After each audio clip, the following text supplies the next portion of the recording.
বাংলাদেশের বুদ্ধিজীবীদেরকে আমি চ্যালেঞ্জ করেছি বছরের পর বছর 1960 সালের আগে পহেলা বৈশাখ যেভাবে বাংলাদেশে পালন হয় মঙ্গল শোভাযাত্রার নামে 1960 সালের আগে এর অস্তিত্ব কেউ দেখাতে পারবে না। আমাদের দেশে পূর্বের মানুষগুলো একটা কালচার তৈরি করে দিয়ে গেছে পহেলা বৈশাখ আমরা এটা করতেছি, কারণ বাপদাদা করছে, এটার নাম দিয়েছে সার্বজনীন বাংলার সংস্কৃতি। পুরাটাই সেরেক, পুরোটাই কি।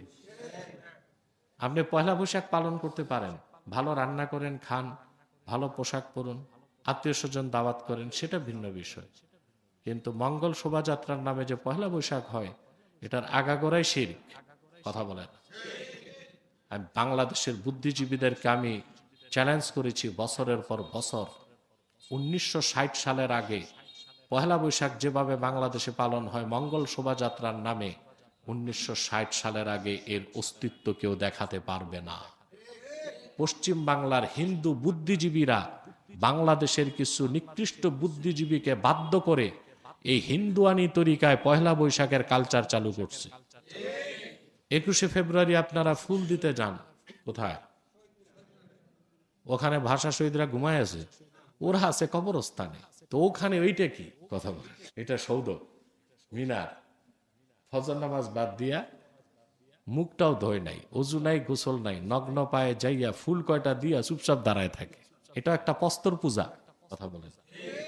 জিজ্ঞেস করলে আরে এটা তো চলে আসছে, এটা মানে বাপদাদা করে গেছে, আমরাও না। বাপদাদা যদি খারাপ কাজ করে এটা করা, বাপদাদা পূর্বপুরুষ ভালো কাজ করলে সেটা করা যাবে। এই পরিচয় ভুলে যাবার কোনো সুযোগ। রাসূলুল্লাহর উম্মতের পরিচয় মুসলিমুন কি? কোরআন শরীফ আল্লাহ তাআলা বলেন, কুল আমান্না বিল্লাহি ওয়া মা উনজিলা আলাইনা ওয়া মা উনজিলা আলা ইব্রাহিম ওয়া ইসমাঈল ওয়া ইসহাক ওয়া ইয়াকুব ওয়াল আসবাত ওয়া মা উতিয়া মূসা ওয়া ঈসা ওয়ান নাবিয়্যুনা মির রাব্বিহিম লা নুফাররিকু বাইনা আহাদিম মিনহুম ওয়া নাহনু লাহু মুসলিমুন।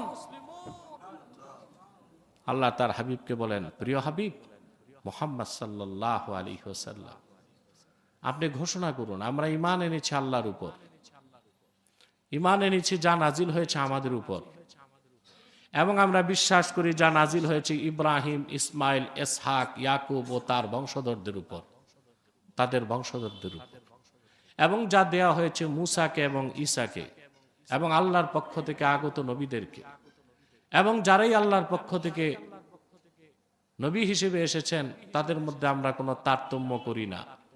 ওয়া নাহনু লাহু মুসলিমুন, আর আমরা হচ্ছে আল্লাহর জন্য আত্মসমর্পণকারী। রাসূলুল্লাহর উম্মতের পরিচয় কি হবে? মুসলিমুন কি? একই পরিচয় আল্লাহ তুলে ধরেন সূরা আলে ইমরান 64 নম্বর আয়াতে। আল্লাহ তাআলা বলেন, قل يا أهل الكتاب تعالوا إلى كلمة سواء بيننا وبينكم ألا نعبد إلا الله ولا نشرك به شيئا ولا يتخذ بعضنا بعضا أربابا من دون الله فإن تولوا فقولوا اشهدوا بأننا مسلمون। আল্লাহ বলেন, প্রিয় হাবিব মুহাম্মদ সাল্লাল্লাহু আলাইহি ওয়াসাল্লাম, আপনি বলুন, হে আহলে কিতাব, আসো একটি কথায় আমরা ঐকমত্য স্থাপন করি, যে কথাটি আমরাও বিশ্বাস করি তোমরাও বিশ্বাস করতে পারো, আর তা হলো আমরা মহান আল্লাহ ছাড়া কারো ইবাদত করব না, আল্লাহর সঙ্গে কাউকে শরীক করব না, মহান আল্লাহকে বাদ দিয়ে মানুষ হয়ে মানুষকে রব বানাবো না। যদি এই কথা থেকে তারা মুখ ফিরিয়ে নেয়, আল্লাহ বলেন, উম্মতে মুহাম্মাদি তোমরা বলো, ফাকুলু শাহাদু, আহলে কিতাব তোমরা সাক্ষ্য থাকো, বিআন্না মুসলিমুন, আমরা মুসলমান। আমাদের মৌলিক পরিচয় কি? এই পরিচয় থেকে সরে দাঁড়াবার কোনো সুযোগ নাই। আমি আগেই সংজ্ঞা দিয়েছি, ঈমান আনার পরে বিনা প্রশ্নে আল্লাহর আনুগত্যকে মস্তক পেতে নেবার নাম হচ্ছে ইসলাম, ব্যক্তি হচ্ছে মুসলিম। কিভাবে আত্মসমর্পণ করতে হয়, কিভাবে আনুগত্য প্রদর্শন করতে হয়, কিভাবে আল্লাহর সামনে আত্মসমর্পণ করতে হয়, উম্মতে মুহাম্মাদীকে তা শিক্ষা দিতে আল্লাহ তাআলা জাতির জনক ইব্রাহিম খলিলের ইতিহাস কোরআন শরীফে তুলে ধরেছেন। সুবহান। আল্লাহ তাআলা তার ঈমানের পরীক্ষা নিয়েছেন, একটা দুইটা না 10টা পরীক্ষা দিয়েছেন। কয়টা পরীক্ষা? কোরআন শরীফ আল্লাহ তাআলা বলেন, ও ইদিবেতালা, হযরত ইব্রাহিম প্রথমে ঈমানের প্রকাশ করলেন। কিসের প্রকাশ? কিভাবে? ইন্নী ওয়াজ্জাহতু ওয়াজহিয়া লিল্লাযী ফাতারাস সামাওয়াতি ওয়াল আরদা হানিফাও ওয়া মা আনা মিনাল মুশরিকিন। আমি মুখাপেক্ষী হচ্ছি সেই মহান সত্তার, যিনি আকাশ ও জমিন এতদুভয়ের মাঝে যা আছে সব সৃষ্টি করেছেন। আমি মুশরিকদের দলভুক্ত নই। আল্লাহ ডাক দিয়ে বললেন, ওয়াইদ ক্বালা লাহু রাব্বুহু আসলিম। এই যে ইসলাম, স্মরণ করুন মুহাম্মদ সাল্লাল্লাহু আলাইহি সাল্লাম। ইব্রাহিমের রব আল্লাহ যখন ইব্রাহিমকে বলল আসলিম, আনুগত্য প্রদর্শন করো,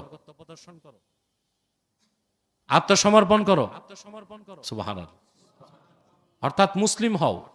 কি হও? তিনি এক বাক্যে বলে দিলেন, আসলামতু লিরাব্বিল আলামিন।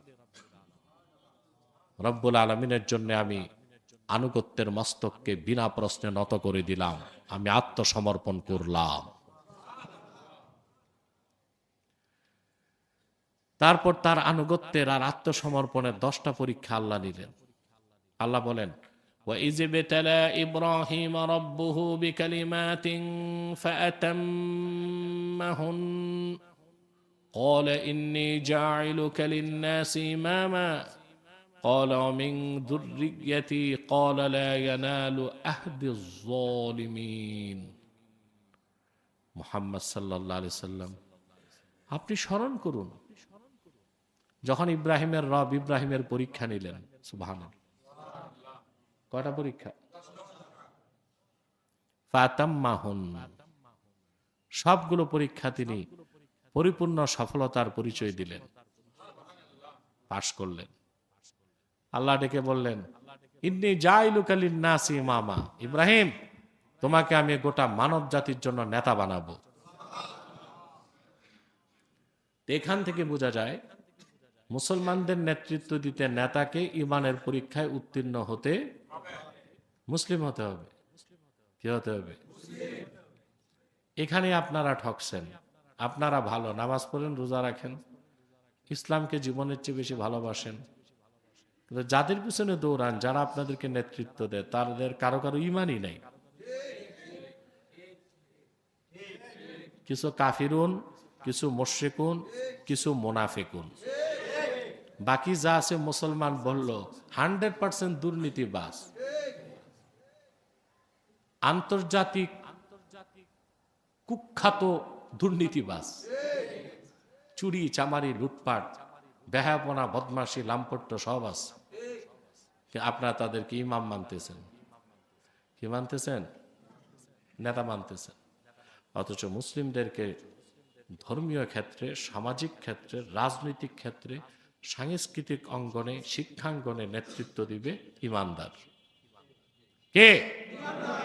মুসলিম। ইব্রাহিম আলাইহিস সালাম 10টা পরীক্ষা উত্তীর্ণ হলেন।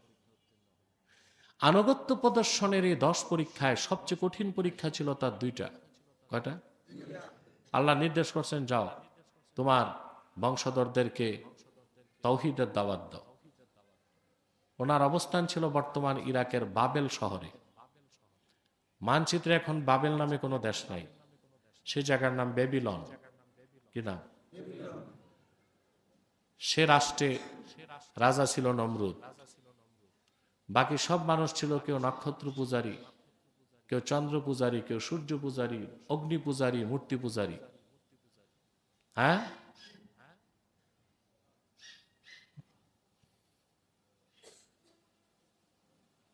তিনি এসে তার যাকে পিতা বলতেন তাকে বংশের লোকজনকে বললেন, তোমরা এই সব হাতে বানানো প্রতিকৃতি, মূর্তি, প্রতিমা, ভাস্কর্য এগুলোকে উপাস্য মানো কেন? তোমাদেরকে এরা তৈরি করেনি, বরং তোমরাই এদেরকে তৈরি করছো। এরা আবার তোমাদের খোদা হয় কেমন করে? হ্যাঁ, কথা বলে না। তারা একটা জবাব দিছে, ওয়াজাদনা আবাআনা লাহা আবিদিন। আমরা আমাদের বাপ দাদা পূর্বপুরুষকে দেখছি এগুলোর ইবাদত করত, আমরাও ইবাদত করি। নাউজুবিল্লাহ বলে। বাপ দাদা পূর্বপুরুষ যদি ভালো কাজ করে সেটার অনুসরণ করা যায়, বাপ দাদা ও পূর্বপুরুষ যদি খারাপ কাজ করে, গুনার কাজ করে, সেটার অনুসরণ করা। আমরা কিন্তু বাঙালি সংস্কৃতির নামে পূর্বপুরুষদের খারাপ কাজও করি। কথা বল। যেমন আমাদের দেশে পূর্বের মানুষগুলো একটা কালচার তৈরি করে দিয়ে গেছে, পহেলা বৈশাখ আমরা এটা করতেছি কারণ বাপ দাদা করছে। এটার নাম দিছে সার্বজনীন বাংলার সংস্কৃতি। পুরাটাই সেরেক, পুরাটাই কি। আপনি পয়লা বৈশাখ পালন করতে পারেন, ভালো রান্না করেন, খান, ভালো পোশাক পরুন, আত্মীয় স্বজন দাওয়াত করেন, সেটা ভিন্ন বিষয়। কিন্তু মঙ্গল শোভাযাত্রার নামে যে পয়লা বৈশাখ হয়, এটার আগাগোড়াই শিরক। কথা বলেন। আমি বাংলাদেশের বুদ্ধিজীবীদেরকে আমি চ্যালেঞ্জ করেছি বছরের পর বছর, 1960 সালের আগে পহেলা বৈশাখ যেভাবে বাংলাদেশে পালন হয় মঙ্গল শোভাযাত্রার নামে, 1960 সালের আগে এর অস্তিত্ব কেউ দেখাতে পারবে না। পশ্চিম বাংলার হিন্দু বুদ্ধিজীবীরা বাংলাদেশের কিছু নিকৃষ্ট বুদ্ধিজীবীকে বাধ্য করে এই হিন্দুয়ানি তরিকায় পহেলা বৈশাখের কালচার চালু করছে। করা যাবে? 21শে ফেব্রুয়ারি আপনারা ফুল দিতে যান, কোথায়? ওখানে ভাষা শহীদরা ঘুমায় আছে, ওরা আছে কবরস্থানে, তো ওখানে ওইটা কি? কথা বলে। এটা সৌদ মিনার, ফজর নামাজ বাদ দিয়া মুখটাও ধোয় নাই, অজু নাই, গোসল নাই, নগ্ন পায়ে যাইয়া ফুল কয়টা দিয়া চুপচাপ দাঁড়ায় থাকে। এটা একটা প্রস্তর পূজা। কথা বলেন। জিজ্ঞেস করলে আরে এটা তো চলে আসছে, এটা মানে বাপ দাদা করে গেছে, আমরাও না। বাপ দাদা যদি খারাপ কাজ করে এটা করা, বাপ দাদা পূর্বপুরুষ ভালো কাজ করলে সেটা করা যাবে। কথা বুঝতেছেন?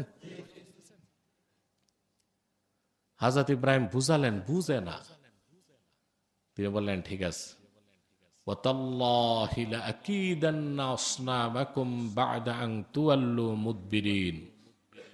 আল্লাহর কসম, এই হাতে বানানো মূর্তি পূজা ছাড়বা না, আমি এদের ব্যাপারে চূড়ান্ত সিদ্ধান্ত নিতে চলছি তোমরা বাড়ি যাওয়ার পরই। ওরা বাড়ি গেল, তিনি বড় একটা কুঠার নিয়ে এই মূর্তি ভাঙ্গা শুরু করলেন। সবগুলো দেবদেবীর নাক নকশা ভাঙ্গা সমান করে দিছেন, সব উপুত হয়ে পড়ে আছে, বড় মূর্তিটারে সোজা রাখছেন। আল্লাহ পাক বলেন, ফাজআলাহুম জুদাদান ইল্লা কাবীরান লাহুম লাআল্লাহুম ইলাইহি ইয়ারজিউন। ইব্রাহিম হাতে কুঠার নিয়ে মূর্তিগুলোকে ভেঙ্গে জুদাদা, চূর্ণ বিচূর্ণ করে দিল। কি করে দিল? সবচেয়ে বড় মূর্তিটা ছাড়া। ওটারে রাখছেন কেন? কে ভাঙছে জিজ্ঞেস করলে উনি যেন ওইটার কাছে পাঠাইতে পারেন যে ঠাকুর রেজি খাও, এটারে জিজ্ঞেস কর। এই পৃথিবীতে তাওহীদের পক্ষে প্রথম বিপ্লব করেছেন হযরত ইব্রাহিম আলাইহিস সালাম। বিপ্লবী কখনো গোপন থাকতে পারে না, পারে? তারা বলতে লাগলো, আমাদের এই দেবদেবী উপাস্যদের সাথে এই কাজ করলো কে? ইন্নাহু লামিনাজ জালিমিন, সে মারাত্মক জালেম, তাতে কোনো সন্দেহ না। লোকজন বুঝে গেছে কাজটা কার। তারা বলল, ক্বালু সামি'না ফাতান ইয়াযকুরুহুম ইউক্বালু লাহু ইব্রাহিম। একজন যুবকের নাম শুনছি, এই মূর্তিগুলোর সমালোচনা করে, লোকেরা তারে ইব্রাহিম বলে ডাকে। সুবহানাল্লাহ। বিপ্লবী তার নাম গোপন রাখতে পারে? বিপ্লবে যে নেতৃত্ব দেয় তার নাম গোপন থাকতে পারে? সবাই ইব্রাহিম খলিলকে ডেকে আনলেন, বললেন, ইব্রাহিম, এই মূর্তিগুলোর এই দশা কি তুমি করছো? তো তিনি তাওরিয়া করলেন, তাওরিয়া, কৌশল, মিথ্যা বলেন নাই, কৌশল করে বললেন, সবচেয়ে বড়টা, এদের মধ্যে যে বড় সেই কাজ করছে, মনে মনে বড় তো আমি, আর ওরা বুঝে নিয়েছে বড় মূর্তি। যদি বিশ্বাস না হয় তাদেরকে জিজ্ঞেস করো, ওরা কথা বলতে পারে, কথা বলে। এখানেই তো হোঁচট খাইছে। ওরা তো আর বলতে পারে না যে মূর্তিগুলো কথা বলতে পারে না, যেগুলো কথাই বলতে পারে না এগুলো আবার উপাস্য হয় কেমন করে?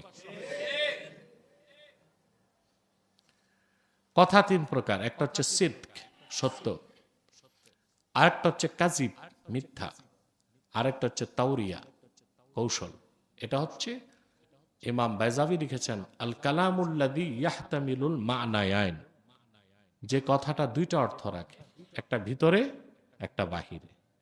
বিপদে বাঁচতে আল্লাহ তাওরিয়াকে জায়েজ করে দিচ্ছেন। কি করছেন? জায়েজ করছেন বিপদে বাঁচার জন্য। কথা বুঝেন নাই? যেমন আপনাকে ধরতে পুলিশ আসছে, কথা বলেন,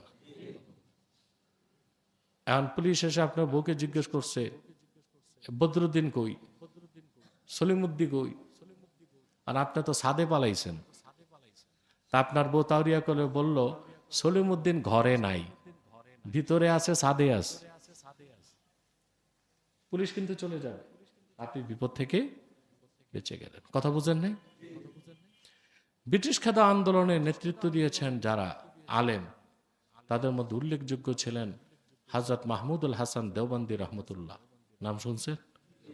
ওনার হাতে করা ছাত্র ছিল মাওলানা হোসেন আহমদ মাদানী রহমতুল্লাহ, একজন ওস্তাদ, একজন ছাত্র।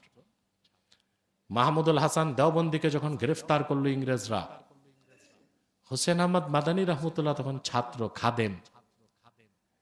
তিনি ইংরেজদের বললেন, আমাকেও অ্যারেস্ট করো। বলে কেন? বলে আমার ওস্তাদ বৃদ্ধ, তার খেদমত জেলখানায় কে করবে? শুধু ওস্তাদের খেদমতের জন্য হোসেন আহমদ মাদানী রহমতুল্লাহ স্বেচ্ছায় কারাবরণ করলেন, 2 বছর মাল্টার জেলখানায় ওস্তাদের খেদমত করলেন। সুবহানাল্লাহ। মাওলানা মাহমুদুল হাসান দেওবন্দি যখন ইংরেজ খেদাও আন্দোলনে তুখর নেতৃত্ব দিচ্ছেন, দুর্দান্ত নেতৃত্ব দিচ্ছেন, ইংরেজদের গোয়েন্দা আসছে, উনি মসজিদে বসা, ওনাকে এসে জিজ্ঞেস করতেছে, মাহমুদুল হাসান কাহা হ্যায়? মাহমুদুল হাসান কই? কয় ঠেরো ভাই। কয় ভাই একটু দাঁড়াও। উনি বাইরে যে থুতু ফেলে দূরে দাঁড়ায় বলতেছে, কুছ দের পহলে তো মাহমুদুল হাসান यहीं पे थे, কিছুক্ষণ আগে তো মাহমুদুল হাসান এখানে ছিল। মানে আমি মাহমুদুল হাসান বললে তো ধরা, আমি মাহমুদুল হাসান না বললে মিথ্যা। তো দূরে দাঁড়ায় বলতেছি, একটু আগে মাহমুদুল হাসান তো এখানেই ছিল। তো ইংরেজ গোয়েন্দা ওনারে খুঁজতেছে, আর উনি সেফ এক্সিট। যে তাওরিয়া জায়েজ না হইতো, আপনারা অনেকে নিজেদের বউদের কাছে ফেসে যেতেন। কিছু মানুষের বউ আছে গোয়েন্দার চেয়ে বেশি প্রশ্ন করে, কইছিলা কেন, কি খাইছো, কি হইছে, যদি, কিন্তু, কেন, এই করতে করতে কিন্তু আপনার ব্লাড প্রেশার বাড়ায় দিবে। ঠিক না? এখানে ভুক্তভোগী আছে, এই জন্য বলতেছি ঠিক। আল্লাহ এটা রাখছেন। এটা হচ্ছে তাওরিয়া। এটা কি? প্রিয় ভাইরা, ইব্রাহিম আলাইহিস সালাম তাওরিয়া করে বললেন, যে বড় সে করছে।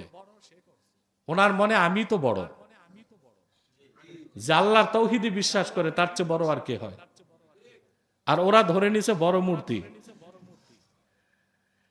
সংবাদ চলে গেল নমরুদের কাছে। নমরুদ তার ক্যাবিনেট বসালো, তারও তো সংসদ ছিল। তারপর ওরা সিদ্ধান্ত নিল একটাই শাস্তি, হাররিকুহু ওয়ানসুরু আলিহাতাকুম ইন কুনতুম ফাইলিন। ইব্রাহিমকে আগুনে জ্বালাও আর তোমাদের উপাস্যদেরকে সাহায্য করো যদি কিছু একটা করতেই চাও। আগুনের কুণ্ডলী নির্মাণ করা হলো, কাঠের কামান বানানো হলো, দাউ দাউ করে আগুন জ্বলছে। কাঠের কামানের হাতলে হযরত ইব্রাহিমকে বসায় দিল, হাত পা বাঁধা। তিনি কতটুকু আনুগত্য প্রদর্শন করছেন, আল্লাহর হুকুমের সামনে কতটুকু আত্মসমর্পণ করেছেন, আল্লাহ দেখতে চাইলেন। আল্লাহ সব জানেন। আল্লাহ দেখাতে চাইলেন ফেরেশতাদেরকে। জিবরিল চলে আসলো, এসে হযরত ইব্রাহিমকে বলল, আলাকা হাজাতুন ইয়া ইব্রাহিম, আমি আল্লাহ সবচেয়ে শক্তিশালী ফেরেশতা, আমার নাম জিবরিল। একটু পরই তোমাকে আগুনে দেওয়া হবে, সাহায্য লাগবে কিনা বলো। পাল্টা জবাবে হযরত ইব্রাহিম বললেন, সাহায্য তো দরকার আছে। হাজাতুন ইলাইকা আও ইলাল্লাহ, সে সাহায্যটা কি তোমার কাছে চাইবো, না যার ভালোবাসায় জীবন উৎসর্গ করতে চলছি সে মহান আল্লাহর কাছে চাইব? এই তো আনুগত্য, আত্মসমর্পণ। সুবহানাল্লাহ। চলে গেলেন জিবরিল, পরীক্ষায় তিনি সফল। কাঠের কামান ঘুরল, রশি কেটে দেওয়া হলো, চলে গেলেন তিনি আগুনে। আগুন তার গায়ে স্পর্শ করার আগে তিনি পড়তে লাগলেন, হাসবি আল্লাহু ওয়া নি'মাল ওয়াকিল। সুবহানাল্লাহ। আল্লাহ আমার জন্য যথেষ্ট, তিনি উত্তম অভিভাবক। বুখারী শরীফের হাদিস, হাসবি আল্লাহু ওয়া নি'মাল ওয়াকিল ক্বালাহা ইব্রাহিম হিনা উলকিয়া ফিন নার। হযরত ইব্রাহিমকে যখন আগুনে নিক্ষেপ করা হয়েছে তখন তিনি দোয়াটা পড়েছিলেন। আপনারা দোয়াটা মনে রাখবেন। সকাল বিকাল যদি কেউ পড়ে 24 ঘন্টার জন্য নিরাপত্তার চাদরে সে বন্দী হয়ে যাবে। পুরা দোয়াটি হাদিসে আছে, আমি বলি আপনারা শোনেন। হাসবি আল্লাহু লা ইলাহা ইল্লা হুয়া আলাইহি তাওয়াক্কালতু ওয়া হুয়া রাব্বুল আরশিল আযীম। ফজরের পর 7 বার, মাগরিবের পর 7 বার, 14 বার যে পড়বে আল্লাহ তাআলা তাকে রহমতের চাদরে লেমিনেটেড করে দিবেন। 24 ঘন্টায় জাদু টোনা, বুলেট বোমা, আপদ বিপদ তার শরীরের কাছে আসতে পারবে না। যেদিন তার মৃত্যু থাকবে সেদিন সে ভুলে থাকবে, পড়তেও পারবে না। হযরত ইব্রাহিম আগুনে গেলেন, আল্লাহ তাআলা মুহূর্তেই আগুনের কুণ্ডলীকে সবুজ বাগান বানায় দিলেন। আজার তাকায় দেখে হযরত ইব্রাহিম সবুজ বাগানে ভ্রমণ করছেন। দুঃখ করে সে বলল, নেমার রব্বু রব্বুকা ইয়া ইব্রাহিম। সত্যি ইব্রাহিম, তোমার রব যিনি আল্লাহ, তিনি সর্বোত্তম রব, উনি একমাত্র রব। আমরা তোমাকে আগুনের কোলে তুলে দিলাম আর তিনি আগুনকে তোমার জন্য ফুল ফলে সুশোভিত গুলিস্তান বানায় দিছে। 3 দিন পর, 7 দিন পর বা 40 দিন পর, 40 দিনের মঠটা দুর্বল, জয়ীফ, কেউ বলছেন মৌজু। 3 দিন পর তিনি বেরিয়ে আসলেন অক্ষত দেহে, একটি পশম তার জ্বলে নাই। তা দেখে নমরুদের সঙ্গী সাথে অনেকেই মুসলমান হয়ে গেল। আল্লাহ পরীক্ষার পর পরীক্ষা নিলেন। আল্লাহ হুকুম করলেন, ইব্রাহিম এবার তুমি চলে যাও মক্কায়, এবার তুমি দেশ ছাড়ো। তিনি ইরাক ছেড়ে মিশর হয়ে চলে গেলেন ফিলিস্তিন। কোথায়? আল্লাহ নির্দেশ করলেন, তোমার স্ত্রী হাজেরা আর সন্তান ইসমাইলকে মক্কায় রেখে আসো। তখন মক্কার নাম ছিল বাক্কা। বাক্কা ইয়াবুক্কু তাবুক্কু মানে চূর্ণ বিচূর্ণ করা। সুম্মিয়াতিল মাক্কাতু বিবাক্কাতা লিআন্নাহা তাবুক্কু আনাকাল জবাবেরা।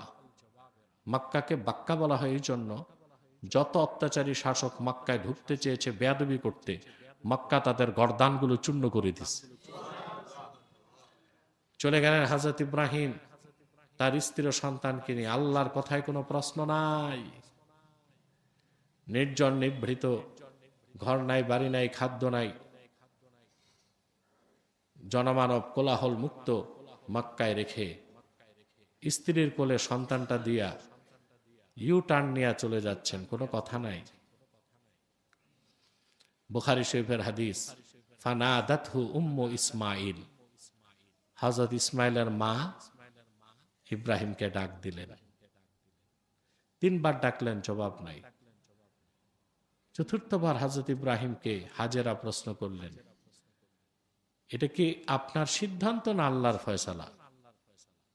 হযরত ইব্রাহিম বললেন, জেনে রেখো হাজেরা, আল্লাহর খলিল ইব্রাহিম আল্লাহর ফয়সালা ছাড়া একটা কদম ফেলার ক্ষমতা রাখে না। তিনি বললেন, ঠিক আছে, আমি আল্লাহর ফয়সালা মেনে নিলাম। আপনারা জানেন হযরত ইসমাইলের পায়ের আঘাতে আল্লাহ জমজম কূপ তৈরি করে দিয়েছেন। ইয়ামানের একটা গোত্র ছিল, তাদের নাম ছিল জুরহাম। কি নাম? এরাই ছিল হযরত ইসমাইলের নানার বংশ। তারা মক্কার পাশ মক্কা শরীফ দিয়ে যাচ্ছিল, পানির সন্ধান পেয়ে আসলো, ওদের পানি দরকার ছিল। এসেই দেখে এক সুন্দর পানির ফোয়ারা, পাশে বসে আছে স্বর্গীয় চেহারাধারী এক মহিষী নারী, আর তার কোলে হীরকখণ্ডের চেয়ে সুন্দর এক সমুজ্জ্বল শিশু বাচ্চা। ওরা বুঝে গেছে এ নারী যেই সেই নারী না। অনুমতি চাইছে, মা পানি পান করব? তিনি বলেছেন, কূপ তো আল্লাহর, আল্লাহর বান্দাদের জন্য এই কূপ কিয়ামত তক খোলা থাকবে। পানি পান করে পরিতৃপ্ত হয়ে তারা বলল, আমরা আর দেশে যাব না, আপনার আশেপাশে থাকতে চাই। শুরু হয়ে গেল মক্কা নগরীর গোড়াপত্তন। ফালাম্মা বালাগা মাআহু সাইয়া, হযরত ইসমাইল যখন দৌড়াদৌড়ির বয়সে পৌঁছলেন, 7 বছর, কোন মুফাসসিরের মতে 13 বছর পরে হযরত ইব্রাহিম ফিরে আসলেন। কলিজার টুকরা সন্তানকে বুকে লাগালেন। সন্তানের স্নেহের ভালোবাসার ঢেউ হযরত ইব্রাহিমের কলিজায় যখন আন্দোলন সৃষ্টি করে দিল, আল্লাহ পরপর 3 রাত স্বপ্নে দেখালেন, যে জিনিসটার প্রতি তোমার দিলের টান বেশি সেটা আমার জন্য কোরবান করো। তিনি বুঝে গেলেন আল্লাহ কি চান। সন্তানকে ডেকে বুকের সাথে বুক লাগিয়ে বললেন, ইয়া বুনাইয়া ইন্নী আরা ফিল মানামি আন্নী আযবাহুক ফানজুর মাযা তারা। প্রিয় বৎস, আমি দেখছি তোমাকে আমি জবা করছি স্বপ্নে। ইব্রাহিম পয়গম্বর, তার ছেলে ইসমাইলও পয়গম্বর। হযরত ইসমাইল বুঝতে পারলেন, আমার বাবা নবী, নবীর স্বপ্ন স্বপ্ন নয়, ওয়াহি। বলেন, ইয়া আবাতি ফাল মা তুমার, পিতা যা হুকুম তা করো। সুবহানাল্লাহ। তারপর জানেন, মিনাতে নিয়ে গেলেন, হাত পা বেঁধে। আল্লাহ বলেন, এবার যে কথাটা, যে শিক্ষাটা দিতে এত কথা বললাম, আল্লাহ বলেন, ফালাম্মা আসলামা ওয়া তাল্লাহু লিল জাবিন, পিতা পুত্র দুজনেই যখন আত্মসমর্পণ করে ফেলল, সুবহানাল্লাহ, আর পিতা সন্তানকে চিৎ করে শুইয়ে দিল জবাই করতে, সুবহানাল্লাহ। আল্লাহ জবাই চান নাই, আল্লাহ এরাদা দেখছেন। কি এরাদা বুঝেন? ইচ্ছা, এটাই তো মূল। সুবহানাল্লাহ।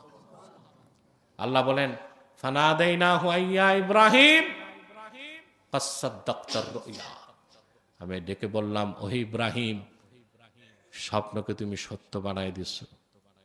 ইন্না কাযালিকা নাজজিল মুহসিনিন, এভাবে আমি মুহসিন বান্দাদেরকে পুরস্কার দিয়ে থাকি।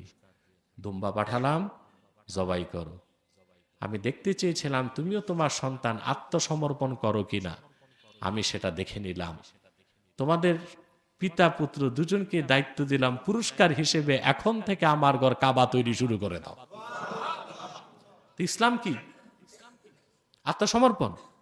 ঈমান আনার পরে আল্লাহর আনুগত্যকে বিনা প্রশ্নে গ্রহণ করার নাম ইসলাম। এখন আসেন, সূরা আলে ইমরান 102 নম্বর আয়াতের যে ব্যাখ্যাটা এতক্ষণ দিলাম, শিক্ষা কি? আল্লাহ মুমিনদেরকে বলেছেন মুসলিম না হয়ে মৃত্যুবরণ করো না। আয়াতে শুরু করলেন ইমান দিয়ে, শেষ করলেন ইসলাম দিয়ে, মাঝখানে তাকওয়া। মাঝখানে কি?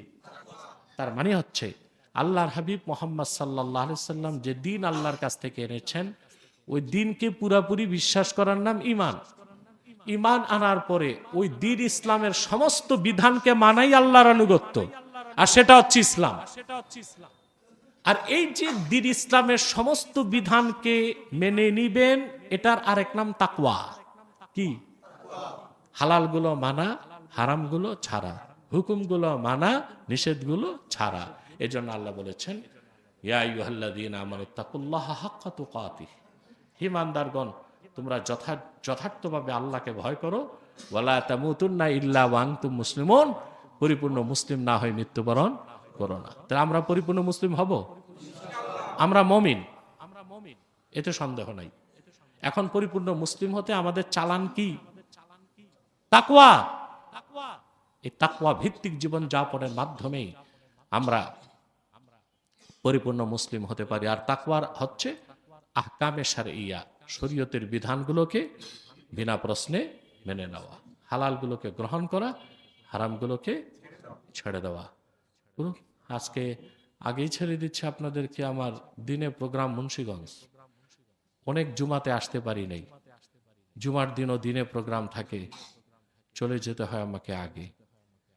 তা আজকেও যেহেতু কাছে মুন্সিগঞ্জ, আমার যেতে লাগবে 6 মিনিট। কথা বুঝতে পারছেন? এজন্য ভাবলাম জুমাটা এখানে পড়ে যায়।